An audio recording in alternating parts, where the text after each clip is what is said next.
ತನಿಖೆಗೆ ಆಗ್ರಹಿಸಿ ಮನವಿ.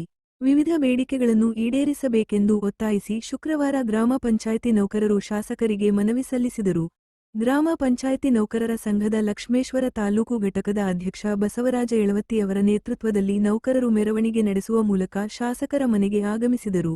ಶಾಸಕರು ಮನೆಯಲ್ಲಿ ಇಲ್ಲದ ಕಾರಣ ಅವರ ಪಿಎಗೆ ಮನವಿ ಸಲ್ಲಿಸಿದರು. ಮಹೇಶ್ ಮೂಲಿಮನಿ, ಲಿಂಗರಾಜ್ ಭಾಗ್ವಾಡ, ಮಾಂತೇಶ್ ಸುನಗಾರ, ಶಂಕ್ರಪ್ಪ ಶಿರಹಟ್ಟಿ, ಸಂಗಪ್ಪ ಸಜ್ಜನ, ಫಕೀರೇಶ ಮಾಗಡಿ, ರಾಜು ಕಲಗುಡಿ, ಮಂಜುನಾಥ್ ಬೆಂಡಿಕಾಯಿ, ಶಂಕ್ರಪ್ಪ ಗುಣಪನವರ್, ಜಗದೀಶ್ ವಾಲ್ಮೀಕಿ, ರಮೇಶ್ ಅಣ್ಣಿಗೇರಿ, ಶಿವು ಕಡಕೊಳ ಮತ್ತು ಮುಂಡರಗಿ, ಶಿರಹಟ್ಟಿ, ಲಕ್ಷ್ಮೇಶ್ವರ ಮೂರೂ ತಾಲೂಕುಗಳ ಗ್ರಾಮ ಪಂಚಾಯತ್ ಸಿಬ್ಬಂದಿ ಇದ್ದರು.